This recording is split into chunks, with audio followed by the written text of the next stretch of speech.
Jinetes y amazonas. En la herrería hay elementos Está básicos. pasado de Hay trabajo. acción, pero no hay violencia.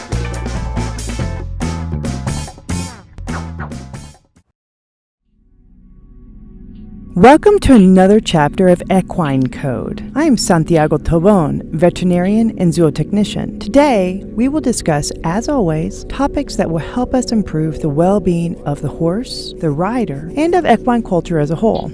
Biosecurity consists of a series of measures implemented in a given location or production unit with the purpose of blocking the entry and transmission of diseases and disease-causing agents to said production unit, thus protecting the animals and also protecting the people taking care of these animals. In a working horse farm, many biosecurity norms must be put into practice. On today's show, we will get acquainted with some. Also, we will talk with a stable groom who has been doing his work for over 30 years. He told us his story and shared with us some of the daily tasks of horse management that he performs. Join us on this chapter of Equine Code.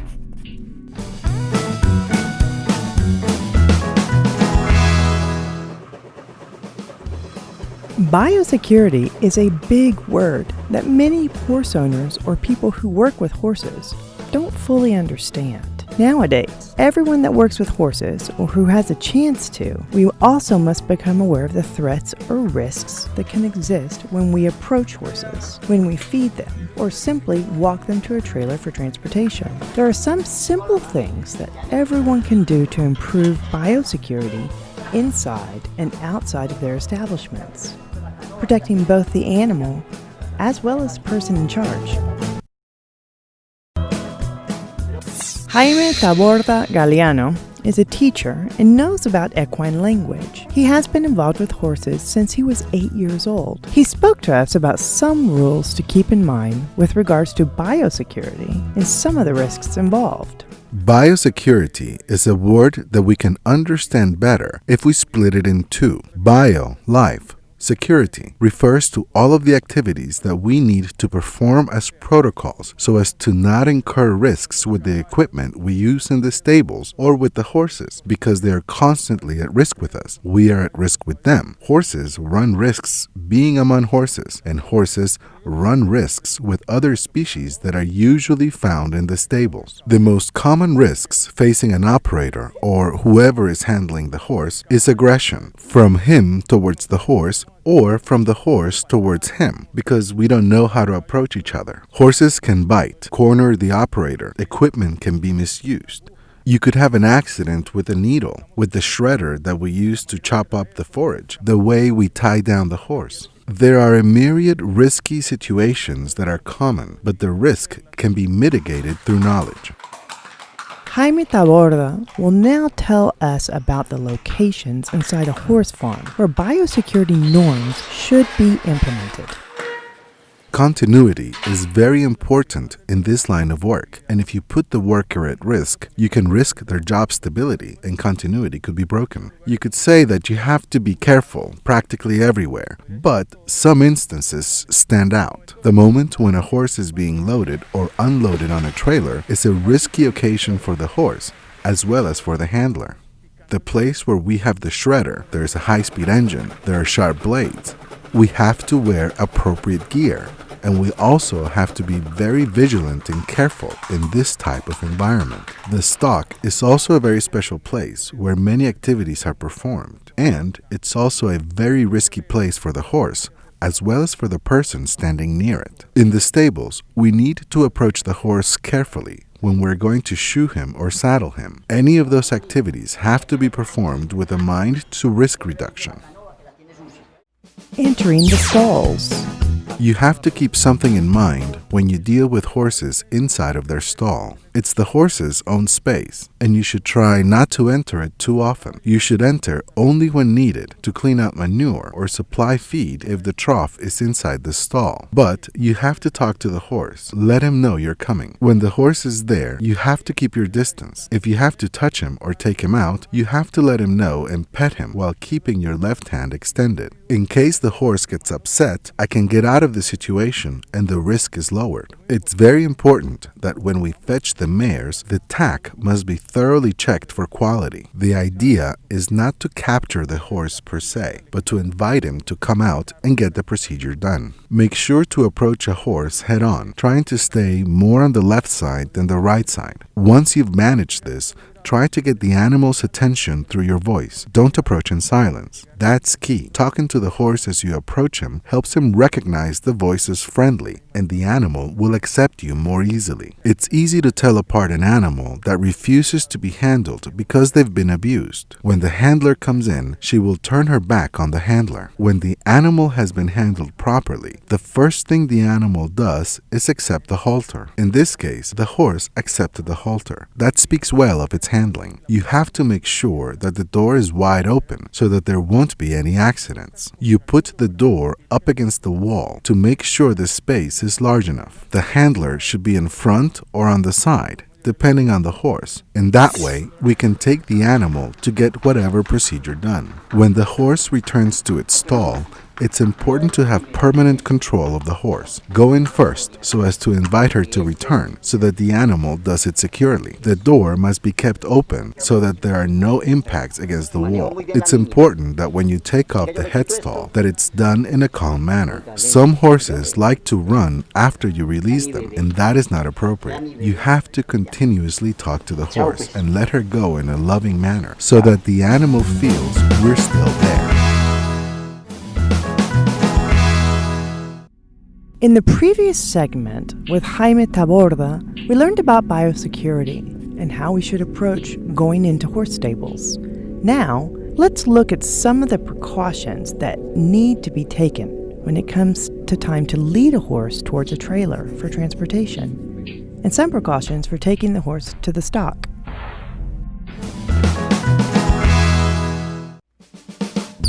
Transportation.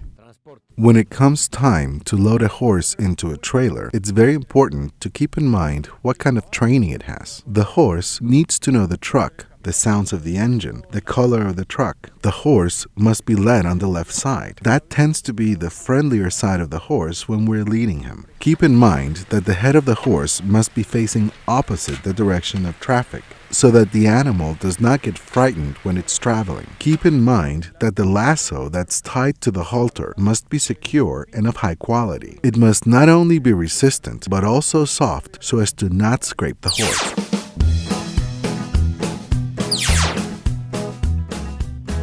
Keep in mind that when the horse is being loaded onto the trailer, the horse won't behave the same way as if we were out on the field. You have to let the horse think for himself. Go slowly. Let the horse smell the floor and get acquainted with the area. As he enters, make sure to lock the door securely behind him. Make sure to pause along the way to let the horse see what is happening. And whenever you go into the trailer, let the horse know that you're approaching. Voice is very important. Don't touch him suddenly. Talk to him first. Approach from the side. Never approach from behind, and make sure the horse is aware of your presence.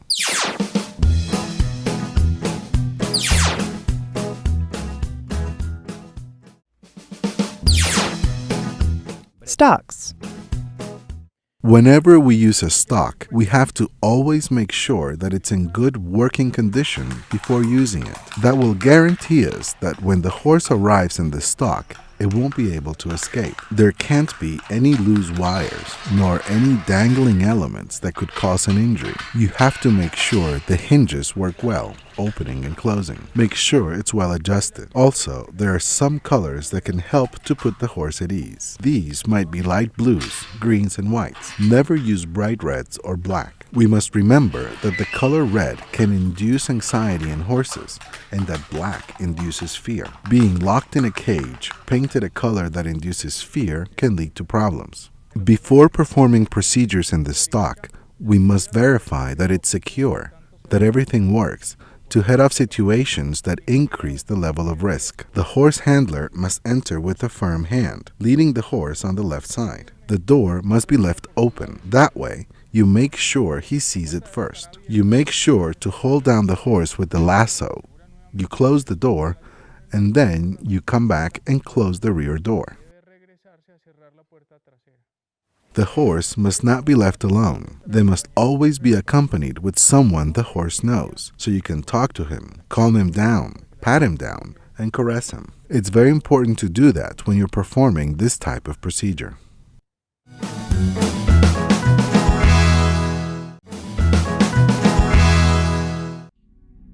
In previous segments, we learned some precautions to take when handling horses in their stalls or in the stocks. We also learned the proper way to lead a horse into a trailer for transport. Mr. Taborda also gave us some safety recommendations for the area where the forage is shredded.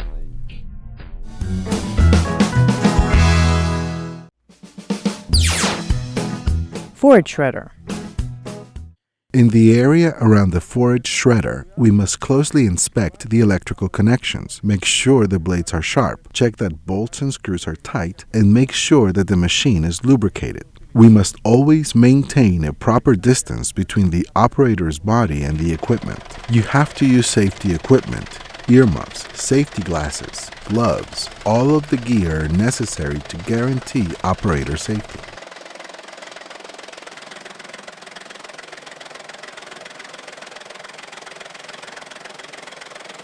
It's important to keep in mind that security equipment will vary depending on the materials or tools being used. In some cases, we use goggles, gloves, earmuffs, and an apron, as when we're using the forage shredder. Every piece of equipment has its own safety requirements. In this case, since the machine doesn't throw debris at the eyes, you don't have to use goggles. It is important to use gloves because of the friction between the grass and the operator, and also because of the risks of working with sharp blades and moving metal pieces. The motor and the machine must be kept at a distance to avoid risks. The body must be kept at a distance that will allow the operator to work, but that won't be too close to fast-moving equipment, since the parts of the machine spin and can cause injuries.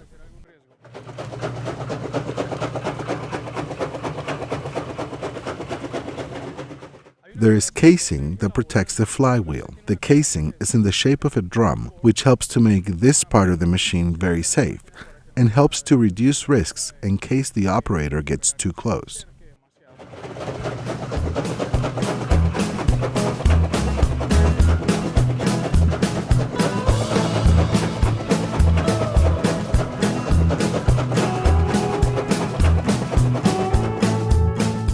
Jaime Taborda also highlighted the importance of prevention in order to avoid future accidents. And he also told us that no matter how tame a horse may be, there will always be risks in handling it. It's very important to remember that the areas we are discussing here are not the only places that offer risk. There are many situations that are risky when dealing with horses, like when you're riding the horse or when you're saddling it or when you're performing any type of activity. In each one of those situations, prevention is the solution to many situations that can complicate all aspects of dealing with horses. I would also like to add that even if the horse is very tame, it doesn't mean that there is no risk. Letting your guard down when dealing with horses can be a serious mistake. Horses are jumpy flight animals, and that horse that seems peaceful, tame, and noble could also remember his natural conditioning and can conceivably react violently, so we need to be aware of that. I would like to invite everyone involved in the world of horses to maintain a focus on safety, to keep up to date on new guidelines and parameters that must be continuously implemented. I invite them to stay updated, to study, and to train in this field. There is a 1993 British publication that talks about this in terms of animal welfare. Biosecurity doesn't just involve humans, but it also deals with risks to the horse. In encounters between men and horses, it's often the horse that runs the greater risks. Keeping up to date is a very good way to always be thinking about safety in the handling of horses.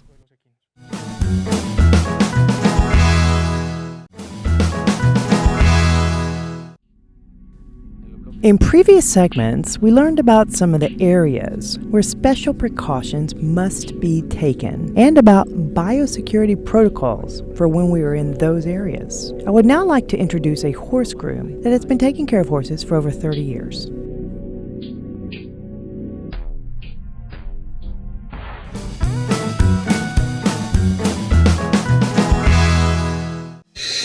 Reynaldo de Jesus Belia has been taking care of horses for over 30 years. He is a groom that is truly passionate about his work.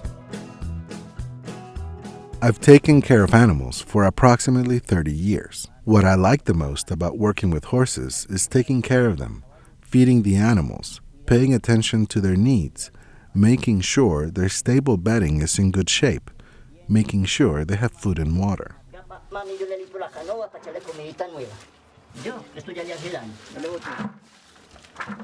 After you feed the horse concentrate and he eats it, he will immediately look for water, which must be fresh and clean. They always need water because the feed makes them very thirsty, and if they don't get water, they can get colic.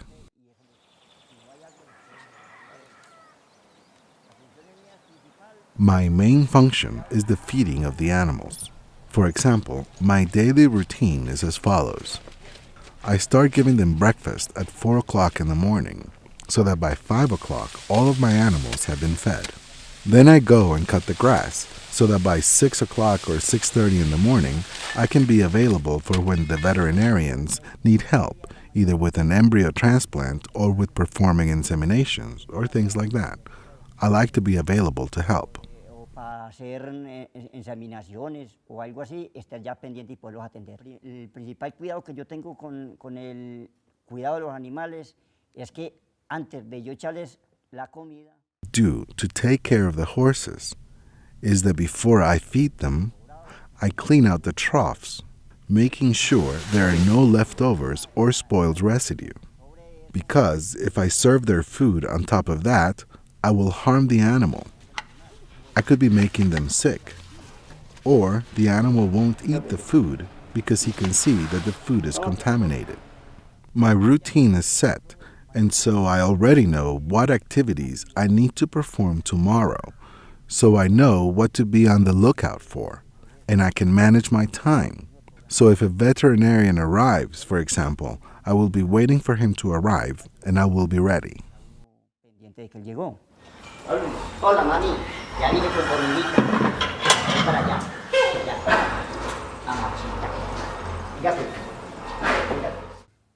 I have a little mare that is very finicky about her food.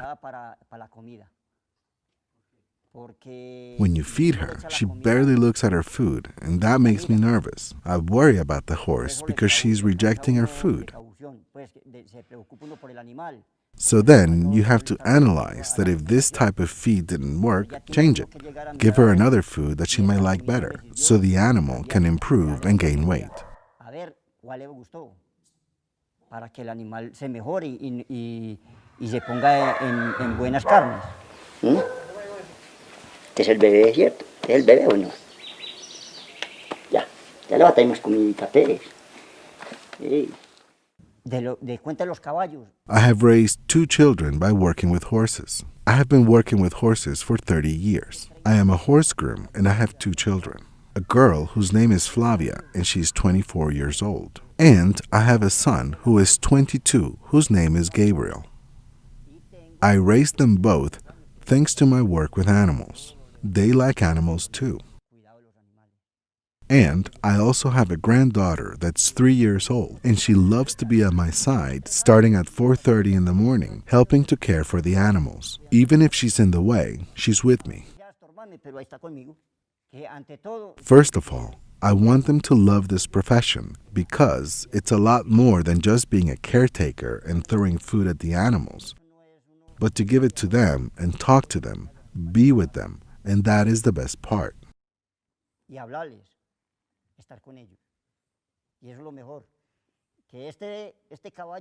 Maybe a horse is too fat. Well, I won't stop feeding him because of that. I will have to cut back his rations so that the horse won't get sick. Maybe this one is too skinny, and I have to see how I can make him gain weight to bring him up to par with the other horses. They like it when you talk to them, and they let you know with their ears that they're listening. Ronaldo also told us about how he manages to work with very difficult horses. After they bring him to me, I talk to them, I snap my fingers at them, I associate with them, and they start to respond and go their way. Y ellos van respondiendo, ellos se van. For example, they brought me the horse, a young buck wearing a halter. So I took it off, and the owner came to me and asked me why I had taken off the halter, knowing that it's there to be able to catch him. So I told him, no, you don't need it, I'll catch him. And I went in and caught him. In the course of a week, I began to see what his problems were. So I looked for him myself. And because of how I treat animals, he responded to me and he learned. The problem with him was bad handling.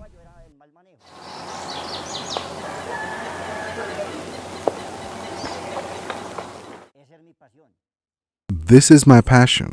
What I love the most is being with them every day. It makes me very happy to spend time with animals. I talk to them, I caress them, and give them attention. They are with me, and I am with them. When I arrive in the morning, I first talk to them, and I say, guys, I'm here. And they respond. If they're lying down, they get up immediately. They see that I'm bringing the food cart, and one starts to kick, and the other one jumps because their meal has arrived. I like seeing them like that. You have to treat animals well so they respond to you. If I mistreat an animal, he will remember, and from the moment he sees me, he will react badly.